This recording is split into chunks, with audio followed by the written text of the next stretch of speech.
Эти опасные крутые повороты водитель микроавтобуса преодолевает каждый день по несколько раз. Он отвозит и забирает обратно медицинский персонал противотуберкулезной больницы. Машина курсирует между Алданом и селом Якакут. Больница работает каждый день. У них выходных нету и праздники, она работает.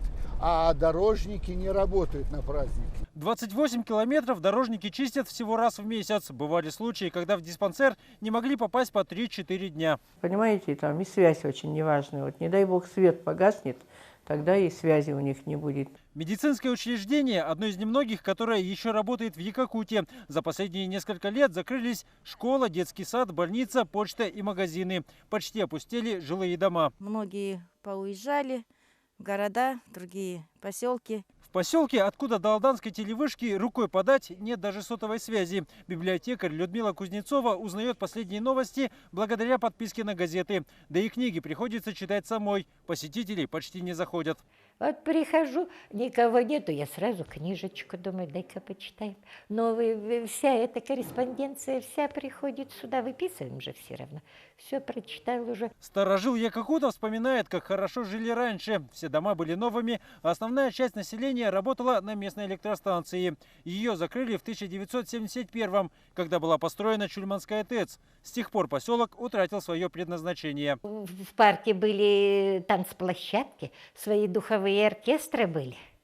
Так что, да, своя музыка была, все. Танцевали, ходили, фокстроты и все раньше.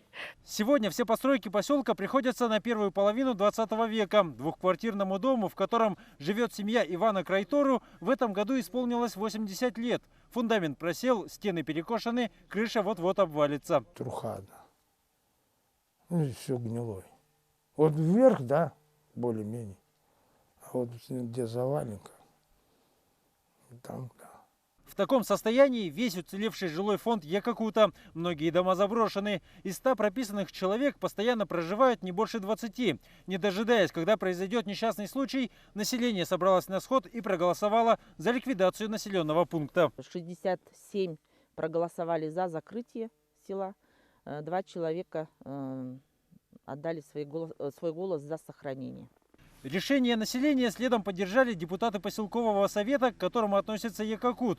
Сейчас готовятся документы на рассмотрение районной сессии, экономическое обоснование и предполагаемые источники финансирования. Закрыть – это росчерк пера, а вот для того, чтобы дальнейшую судьбу этих людей, им же необходимо будет предоставить и жилые помещения, необходимо будет предоставить работу, обеспечить социальными гарантиями на переезд. То есть это такой большой комплекс работы, который необходимо будет провести. Но самое главное, первый шаг уже сделан. То есть жители высказались на сходе на закрытие поселка. В первый раз поселок пытались закрыть 15 лет назад, когда работавший здесь республиканский психоневрологический интернат был переведен в Серебряный Бор Нерюнгринского района. Вместе с ним уехал персонал. Стал вопрос сразу. Если нет работы, то фактически поселок нужно закрывать.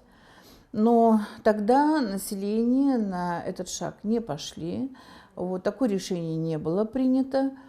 Решили перевести туда лечебное учреждение. Это лечебное учреждение работает по сей день. Двухэтажную противотуберкулезную больницу, в здании которой раньше располагался интернат, недавно отремонтировали. Закупили современное оборудование. Практически полностью обновлено здание изнутри. Переоборудована лаборатория, наконец-то. Сделано согласно всем требованиям Санпина. Теперь больница – одна из самых дорогих статей расходов в случае закрытия поселка. Придется искать или строить подходящее здание в Алдане. Несмотря на сделанный ремонт, врачи за ее перенос. Чего опасаются несколько проголосовавших против жителей. А для чего закрывать? Ну где лучше это будет? Ну где? Везде работать надо. А если переселят в город, а что в городе? Какая жизнь в городе-то? А тут, пожалуйста, вышел на природу. Ягоды вот, грибы вот рядом, все рядом. В семье Михайловых очередное пополнение. Коровы и куры помогают жить в достатке. К тому же на огороде растет все. Каждую осень копают десятки кулей, картошки и моркови. Могли бы и больше, если бы власти создали условия. Даже воду приходится набирать с реки. Хотя бы эти даже колонки стояли. Было бы легче, да? Легче было бы. А старожил Нина Ильина и вовсе замерзает в собственном доме. Даже при горячих батареях ветер выдувает через щели в стенах все тепло. Часто простуды и, как следствие, осложнения. ребятишки уже от меня далеко.